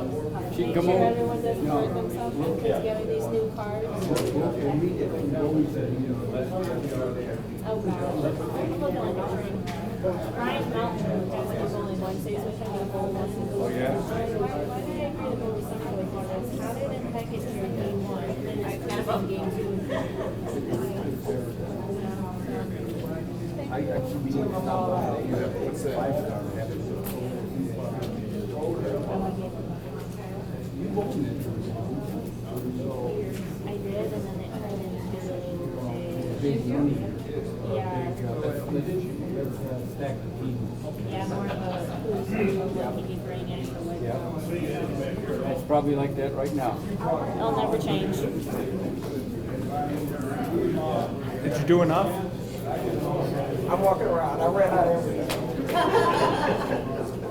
We don't have ours yet either. So I was trying to see if he was gonna run out, so I know if I need to rent some more. Jim, they don't have them. We don't. He's retiring, I'm getting kicked out, Libby comes. Did you get a ballot? walk give all one over to the room Cindy. and wonder why they don't get ballots. Give one to Cindy. It's right here. He's always been pretty good. Well, yeah, you weren't where you were. That makes sense, you weren't where you were.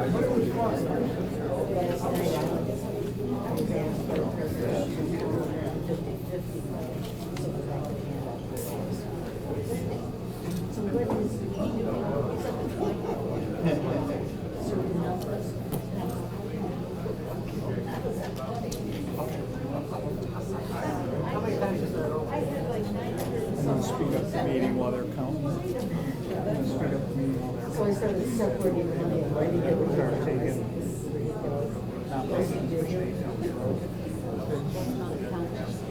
I know, while they're counting, I'll take the nomination.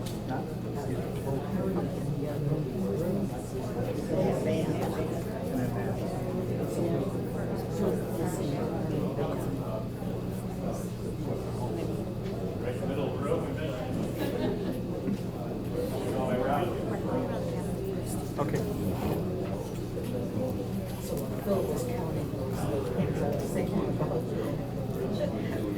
George, I'd like you to write the names on there. The markers are right there. You gotta write fast. Hey, well, you better talk slow.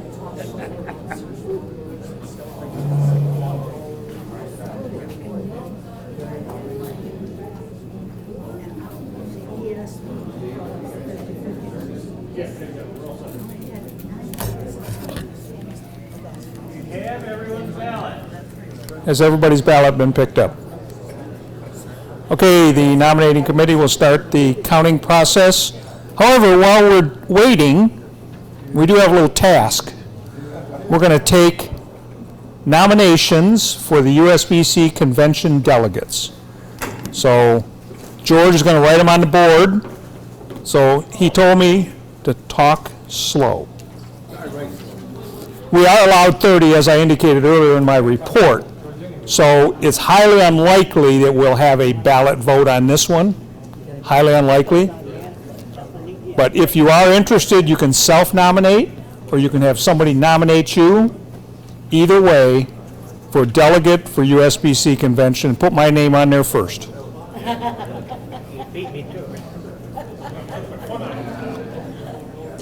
I just have a question.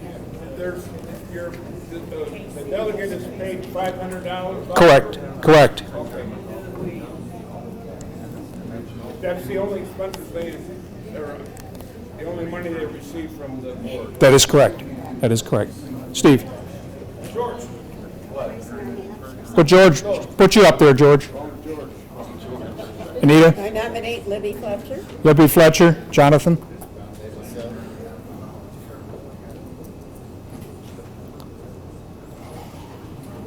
Parker? Parker? Mark? Myself. Hartford. Parker, yes. Jonathan Parker. Hertcomb? John? Anita. Nita Majorana? Ma'am? Doug Williams.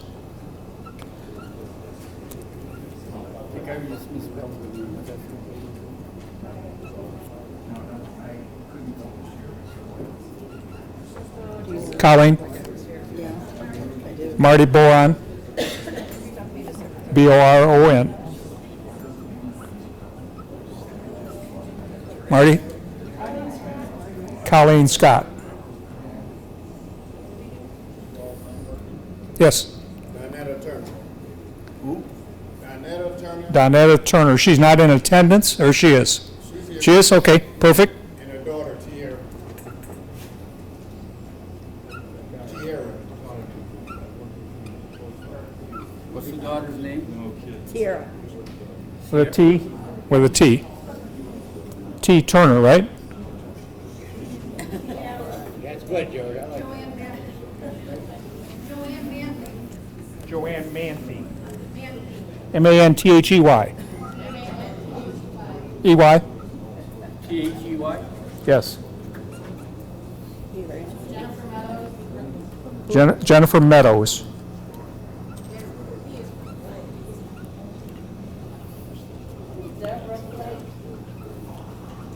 Deborah Flake, F-L-A-K-E. Anita? Heck, let's. Pat Clicks. Pat Clicks. Diana? Diana Scott.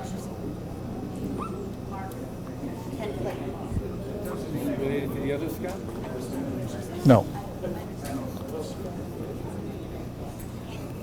Ken Clayton.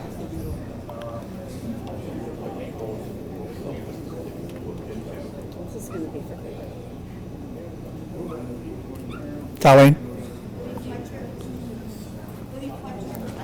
She's up there. Yep. Okay. I'll speak, yes, I'm up there. I put myself on first. Diana? William? D-I-N-K-I-N-S? John? Phil?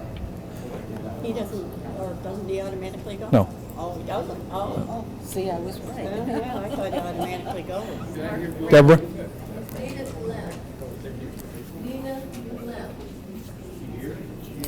Is she here? Okay. P-H. G-L-Y-M-P-H.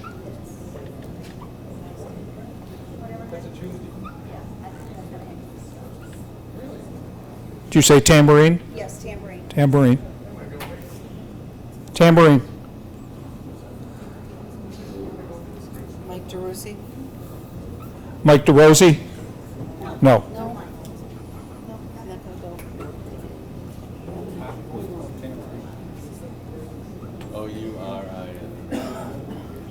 Oh, you. Any other nominations for Doug? Geneva Blackman. Thank you. Geneva Blackman.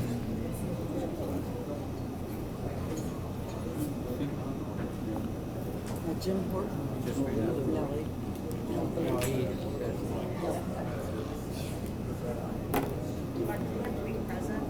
Yes. Yeah. Is Rose?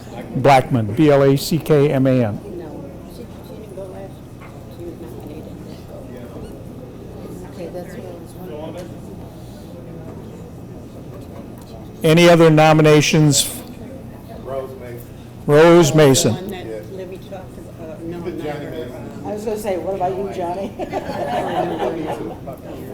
I know who she is. And Johnny Mason. I was gonna say, Rose and Johnny. Yeah, Nina How many you got, Phil? How many you got on your list? 24. We'll get it up to 31 for you. Thank you. Okay, we have 24. Is there any other nominations? Okay. Now I'll take a motion to elect those 24 by acclamation as delegates to the USBC convention from the Metro Detroit USBC. I'll make that motion. John Volpego and Colleen Scott. All those in favor of electing these 24 by acclamation, say aye. Aye. Any opposed? Okay, we're going to do one other task while they're counting. So just draw a little line there, George, or box around that, because the other thing, we are allowed 7 delegates to the state meeting. State meeting, we don't have the actual date next year, but we know it's in June. Typically, it's the last weekend in June, but time will tell. We don't know the location, but typically it's Lansing. So we're taking nominations to be a state delegate representing the association at the state annual meeting. 2023, correct. Ashley Crivy. We're allowed 7. And if we get more than 7, we'll have to have a vote. Don't, Pat Clicks. Phil Goodman. Phil Goodman.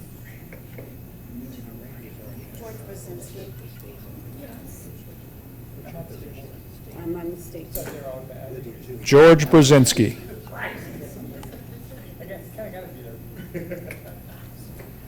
Any other nominations for state delegate?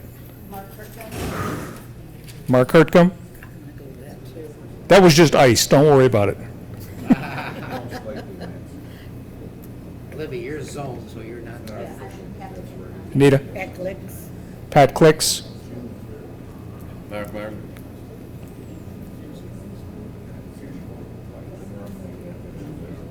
I'm only going to be part-time, why would I want to do that?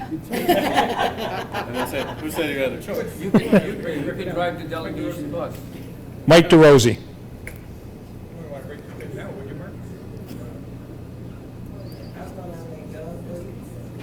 Mr. Russo? Ken Clayton. Mark. Doug Williams?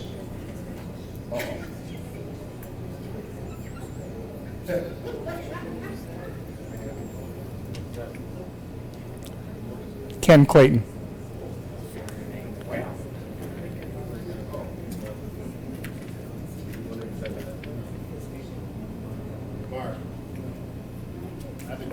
Doug declines, so cross Doug out. Next to the bottom there. Lauren? Stephen Crivy? He? No. That's a no.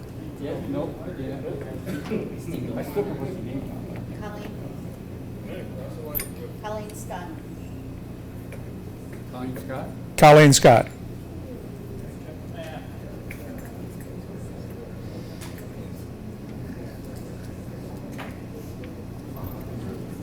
Any other nominations for state delegate? Anita? Marty Boran. Marty Boran. I'm gonna miss Doug.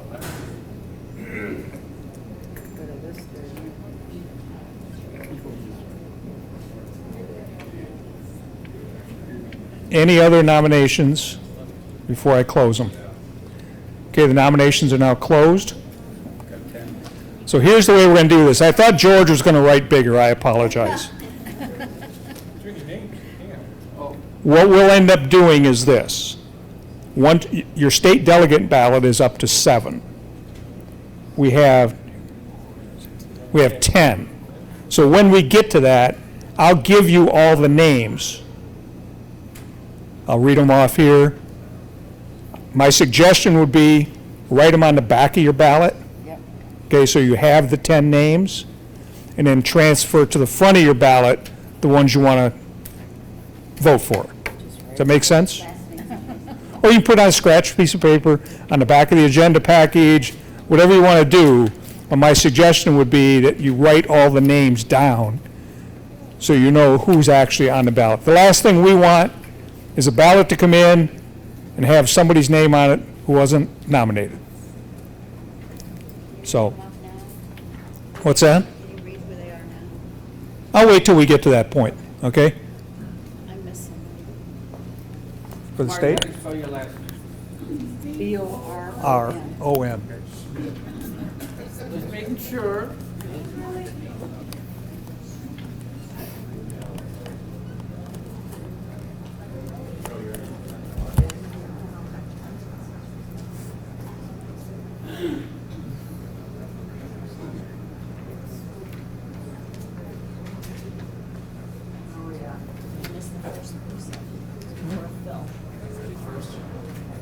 Yeah.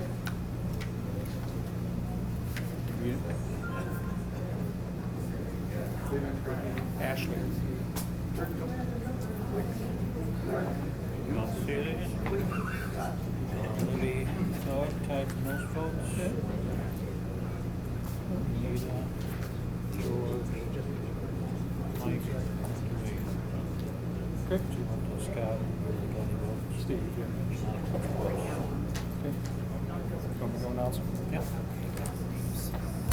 Okay, the results of the director representing adults. Libby Fletcher and Doug Williams with 32 each. Anita Majorana with 31. George Brzezinski with 29. Mike DeRosie with 28. Dwayne Anderson with 25. Those are the 6 that are elected. Jonathan Parker with 23. and Steve McCollum with 4. So the winners are Libby Fletcher, Doug Williams, Anita Majorana, George Brzezinski, Mike DeRosie, and Dwayne Anderson. Okay. All right, so here we're going to do this exercise on the state delegates, so get your scratch piece of paper out. Don't pass the ballots out yet. Just use a scratch piece of paper. It'd be a lot easier than trying to flip the paper, like I suggested earlier. Okay, so here are the 10 nominations. First one is Krivy, Ashley Krivy, Kryy. You'll just need to put last name on your ballot, except because we have no duplicate last names. Next one is Goodman, Goodman.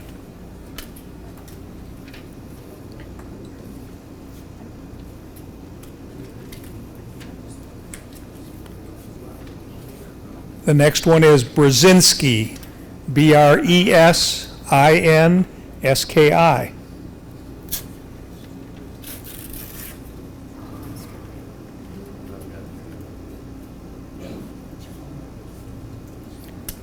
Next one is Hurtgam, Hurttgam. Can you say that again? Hurttgam. In fact, you know what I should have done as we're doing this? So we're going to kind of start over, just so you know who these people are. Ashley Krivy was your first one I gave you.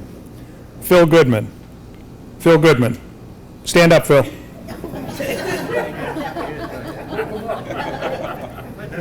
I haven't taught him how not to sleep in a meeting. I'm ready. George Brzezinski.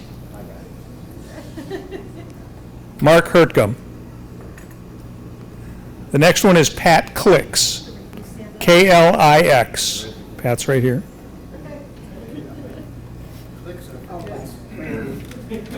The next one is Martin, Martin. Myself.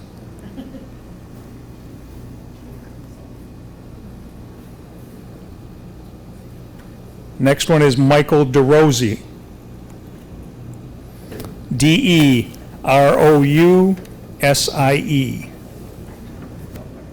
Oh, I got it right here. I'm just making sure I'm spelling it right. The next one is Ken Clayton. Ken, you want to stand up, please? Clayton.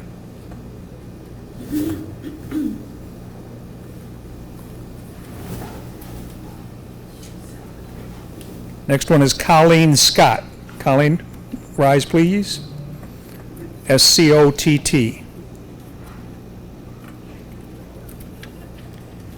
And the final nominee is Marty Boron, Boron.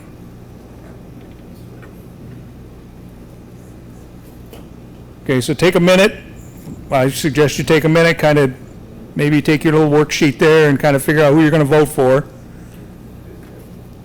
Nominating committee and elections committee is going to pass out ballots. They're blank ballots. Vote up to 7.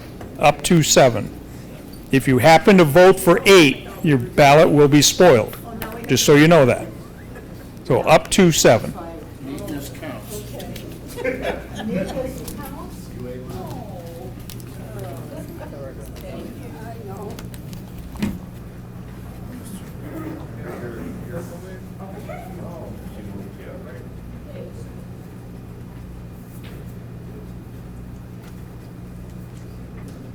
Just remember your election slogan, click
It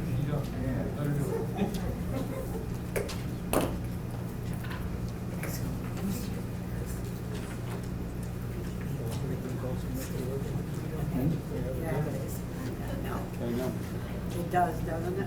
Yeah.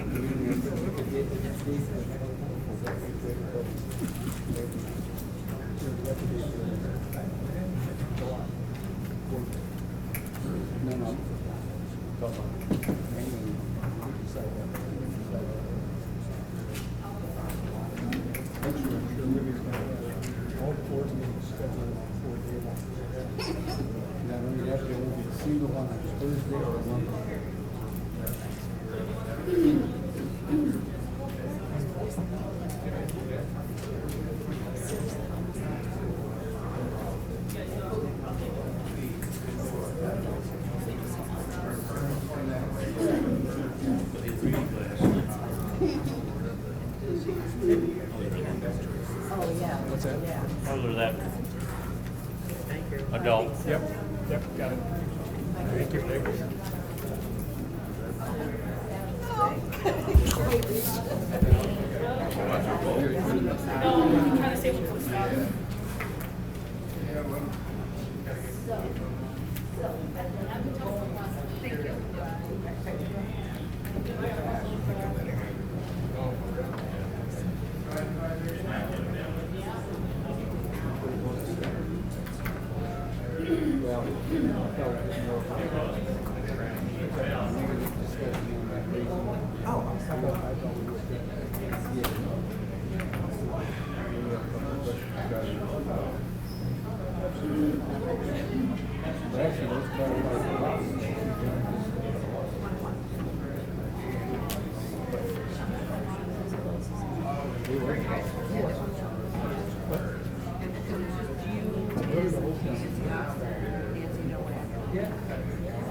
Have all the ballots been deposited?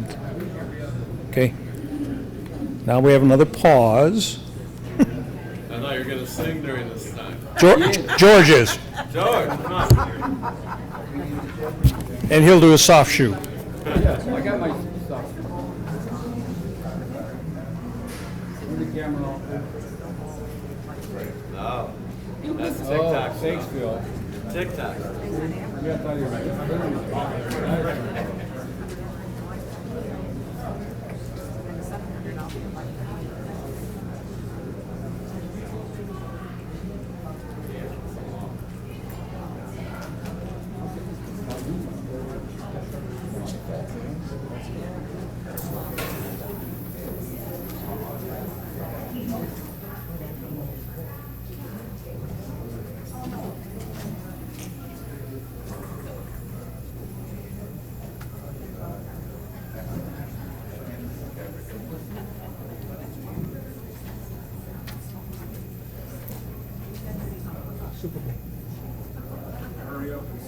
Yeah,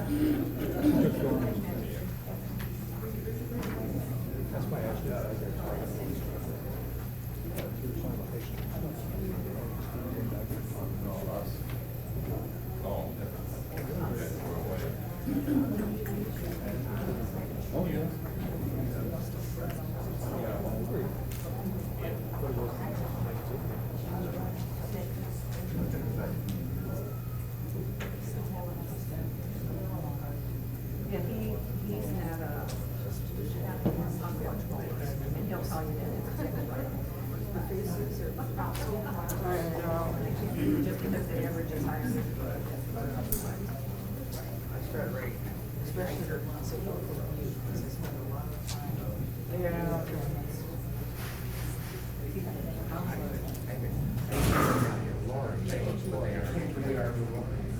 I have never seen her yet.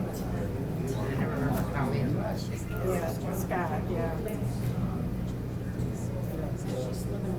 I used to be in Tri-City. She has a choice. They flew home that Friday night, what merged with Esther, Western. Got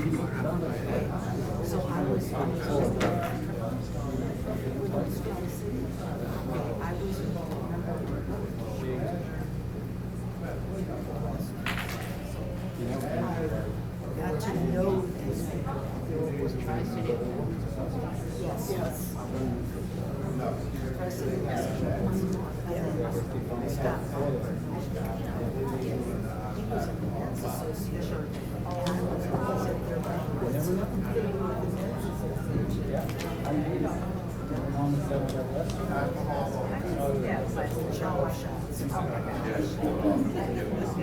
Sounds like Scott.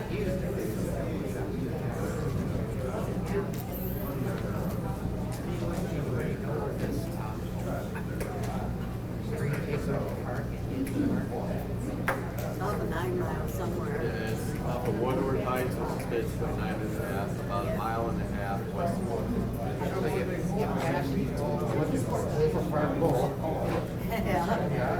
That was on Woodward Heights right there. It's not that far. Hazel Park. It's not that far. It's not that far east of it.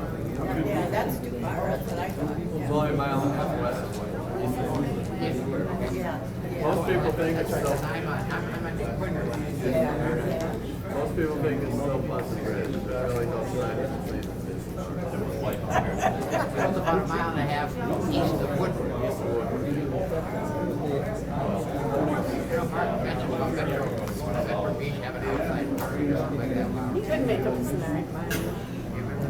We had to go to a place that wasn't hard to get pure wine. Yes. Well, they asked me if you could get sanitation permit. Yeah, you could have. So for Hazel Park, we went through the city, so we went through Parks and Rec. Like Southfield and those kind of things, you go through the police department.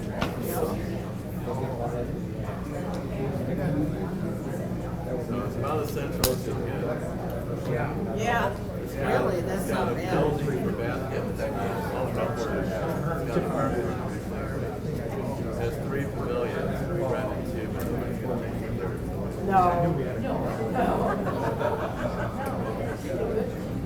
That's BYOB. Huh? We'll probably have, No, he's having kegs and wine. if you want, you can probably have about wine. What he said he was. There's no alcohol on this one. Oh, it's just one, oh, it's just beer. Beer and wine. I don't think we're doing kegs. I think we'll bring some bottles. Is the provider, is it provider? Is it provider? There'll definitely be some beer. I'm not sure about wine. There'll be Bud Light. August 21st when it comes back. August 1st. Don't even say that. Nigel Jr. I know. We haven't even had summer yet. We've had a day here. We've had a day here and there, but that's it. It was yesterday. Yeah.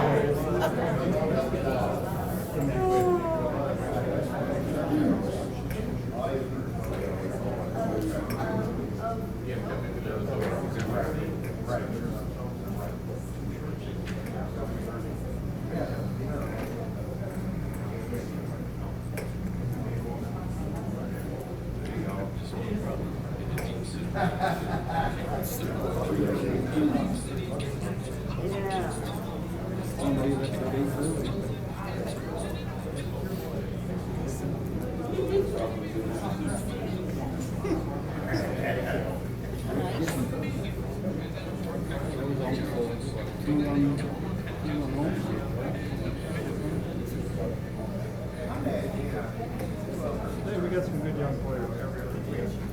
I'm not overly impressed. They're a little soon.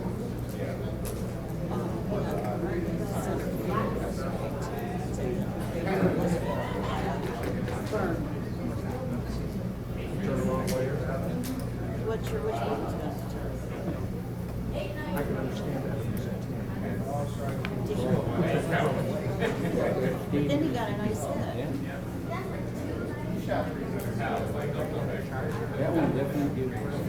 No, not my picture. I got one in my car. I got one in my car. the support that they have for the hockey team, football team, is tremendous. The baseball team, they don't even sell out when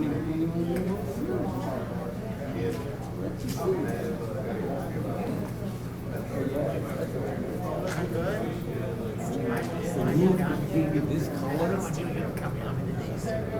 when the ball goes up on the roof, you can actually lose it.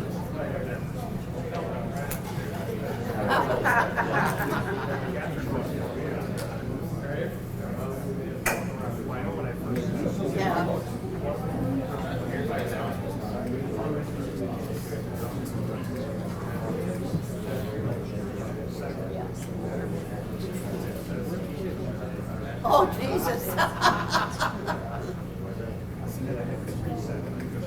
Yeah. Oh, yeah.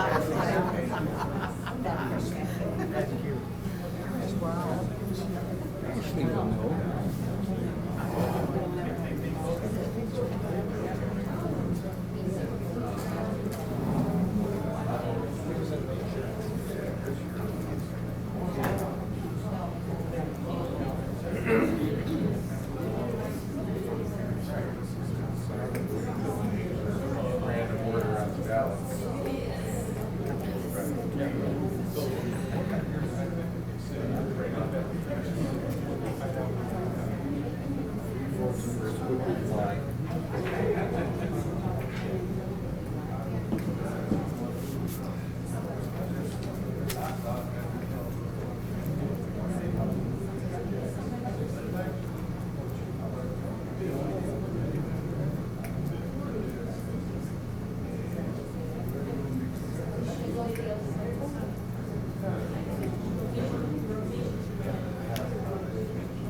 Number one.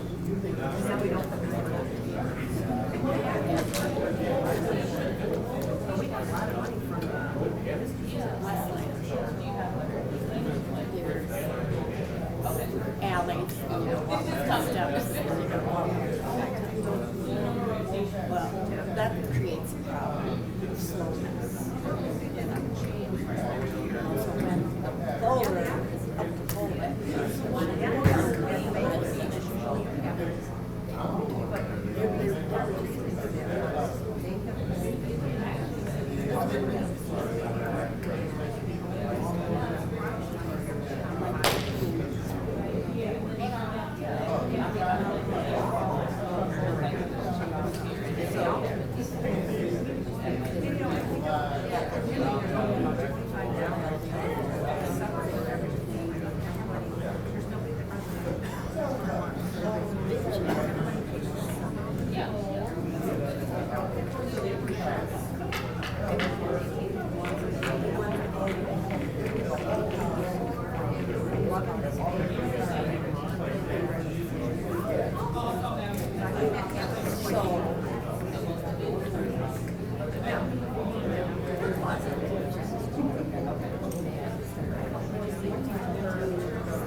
Okay, we have the results of the state delegate. With 36 votes, Phil Goodman. 36 votes, Mark Martin. 28 votes, Ken Clayton. 26 votes, Ashley Krivy, George Brzezinski, and Colleen Scott. 19 votes, Marty Boron. Those 7 have been elected as state delegates.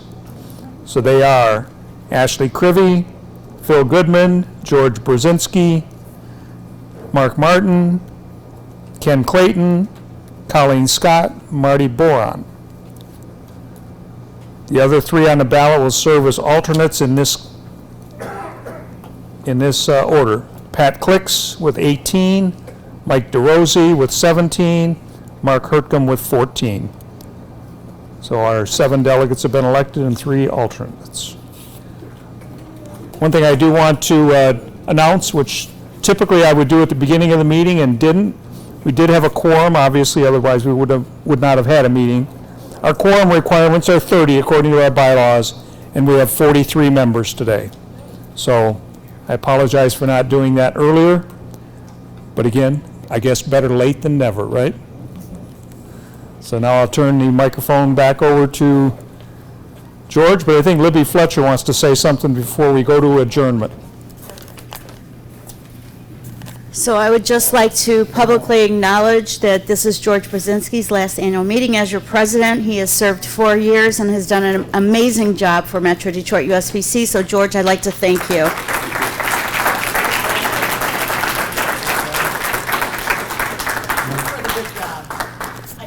I survived impeachment, even though I was voting for it. Yeah. Not yet. I could still be. That's right. I still got a couple of months, right? Well, I want to thank everybody for attending this meeting. I think we got a lot accomplished. It went smoothly. I don't know if anybody had any bets on how long this was going to take, but I think we were pretty much right there. So we have one last item on the agenda, and that's, I need a, okay, you're going to make that, Ashley's making the motion to adjourn, and no, I had Steve up there second, so that we'll have a total Krivy thing. Age before beauty. So do I have a vote to adjourn the meeting? Everybody in favor say aye. Aye. Anybody opposed? I thank you again for attending the meeting. The meeting is officially now adjourned.